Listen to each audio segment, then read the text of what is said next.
देखिए next question है आपके पास 3.11, question number 3.11 from the electrochemistry से है।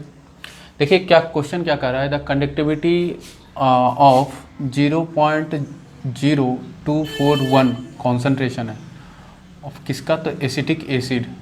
कितना है कंडक्टिविटी दिया हुआ है, तो आपके पास 7.896 है ना, मतलब आपके पास क्या दे दिया है, कप्पा का वैल्यू दे रखा है, कितना है, दैट इज 7.896 इंटू 10⁻⁻5 सिस्मस पर सेंटीमीटर। आगे कह रहा है कि कैलकुलेट इट्स मोलर कंडक्टिविटी। क्या कहा क्वेश्चन कह रहा है, आपको कैलकुलेट करने के लिए कह रहा है मोलर कंडक्टिविटी के, है ना, तो मतलब लेमडा एम का वैल्यू आपको निकालने के लिए कहा जा रहा है। इफ़ कहा जा रहा है क्या कि लेमडा एम नॉट स्टैंडर्ड वाला कितना दिया हुआ है, दैट इज 390.5 सिस्मस पर सेंटीमीटर पर मोल, है ना, ये आपको वैल्यू दिया हुआ है। तब आगे कह रहा है क्या, what is it's dissociation constant, मतलब आपके dissociation constant that is a का के का वैल्यू भी पूछ रहा है इक्विलिब्रियम कांस्टेंट से, ठीक है। तो हम क्या करते हैं, लेमडा एम का पहले वैल्यू फाइंड आउट करते हैं, और लेमडा एम के लिए हमको क्या पता है, तो लेमडा एम इक्वल टू क्या होता है, कप्पा इंटू 1000 डिवाइड बाई क्या, कैपिटल एम, है ना, दैट इज मोलरिटी। अब अगर देखिए कप्पा की अगर बात करें तो आपके पास ये वैल्यू दिया हुआ है 7.896 इंटू 10 कितना -5 इंटू कितना 1000 और बटे डिवाइड बाई आपके पास मोलरिटी, है ना, ये कॉन्सेंट्रेशन दिया हुआ है, हमने नहीं लिखा, आपके पास कॉन्सेंट्रेशन कितना दिया हुआ है, दैट इज 0.00241 मोलरिटी, है ना, तो ये कितना आ गया 0.00241 मोलरिटी। तो आप इसको कैलकुलेट कीजिए, तो लेमडा एम का जो वैल्यू आएगा वो आ जाएगा 32.76 सिस्मस सेंटीमीटर स्क्वायर पर मोल, ठीक है। ये लेमडा एम का वैल्यू मिल गया, एक पार्ट खत्म। अब के का वैल्यू निकालना है, के मीन्स कांस्टेंट, आपको क्या कह रहा है, डिसोसिएशन कांस्टेंट, है ना। तो के के लिए आपको क्या बेसिकली समझना पड़ेगा कि एसिटिक एसिड होता क्या है।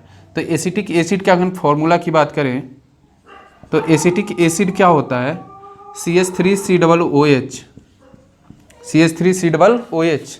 अब देखो डिसोसिएट करेगा तो ये कैसे डिसोसिएट करेगा, CH3COOH, है ना। अब कैसे डिसोसिएट करेगा, तो ये कह रहा है CH3COO minus and plus H plus के फॉर्म में टूटेगा। अब मान लो कि बेसिकली हमारे पास इनिशियल आपके पास कॉन्सेंट्रेशन कितना है, C कितना है, इनिशियली कॉन्सेंट्रेशन C है। अब जब नहीं बना है तो कितना कॉन्सेंट्रेशन इनिशियली रहेगा, अब कॉस 0 रहेगा, है ना, है ना। तो अगर हम बात करें, मान लो कि आपके पास ये मानना क्या, ये वीक एसिड है तो इसका कुछ अल्फा पार्ट ही टूटेगा, है ना। अब आपके पास क्या हुआ कि अल्फा पार्ट टूटा, कितना में अल्फा टूटा, तो कॉन्सेंट्रेशन C में, है ना। तो अब बचेगा कितना, तो C माइनस कर देंगे, समझ रहे हो इसको। अल्फा पार्ट टूटा, कितना में अल्फा पार्ट टूटा, तो C में, कॉन्सेंट्रेशन कितना था, C था, तो C में अल्फा पार्ट टूटा, तो C माइनस C अल्फा कर दे तो हमारे पास ये बचा हुआ पार्ट मिल जाएगा। अब ये बनेगा कितना, तो C अल्फा है, तो चूंकि एक मोल में 1 मोल हो रहा है तो ये आपके पास C अल्फा हो गया, और ये भी वैल्यू कितना हो गया, C अल्फा।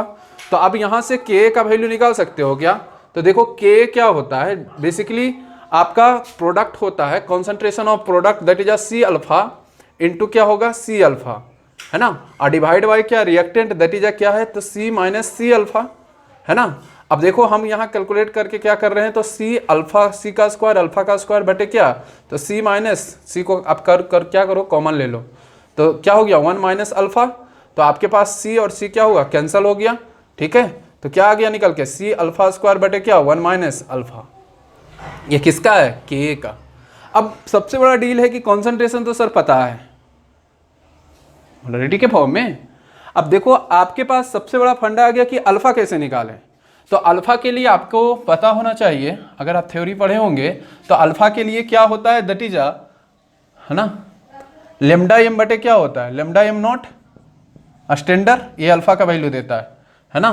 तो अगर हम यहाँ पर अगर लेमडा एम कितना मैंने कैलकुलेट किया था, दैट इज 0.76 और ये दिया हुआ कितना, तो 390.5। तो अगर इसका वैल्यू कैलकुलेट करोगे, है ना, तो आपके पास अल्फा का वैल्यू आ जाएगा 8.4 इंटू 10⁻² आ जाएगा। ठीक है, इतना क्लियर है। अब देखो आपको क्या अल्फा का वैल्यू मिल चुका है, अब कॉन्सेंट्रेशन दैट इज कितना दिया हुआ है, तो दैट इज 0.0, है ना, 0241। ठीक है, अब अगर हमारे पास ये मिल गया है तो कॉन्सेंट्रेशन का वैल्यू तो क्या पता है ना, अल्फा का वैल्यू पता है 8.4 इंटू 10⁻² का क्या होल स्क्वायर डिवाइड बाई क्या, तो आपके पास 1 minus alpha that is 1 minus कितना हो गया, इसको आप क्या करो 0.0, है ना, 84 लिख सकते हो। ठीक है, तो इसको आप कैलकुलेट करिए और कैलकुलेट कीजिएगा तो आपके पास 1.86 इंटू 10⁻5 आ जाएगा। ये किसका वैल्यू है, के का वैल्यू है, जो आपके पास क्या है डिसोसिएशन कांस्टेंट है, मतलब के का जो वैल्यू निकल के आया, है ना, यहाँ पर आप देख लो के का जो वैल्यू निकल के आया वो कितना है, दैट इज 1.86 इंटू 10⁻5। ये क्या होगा, यूनिट लेस।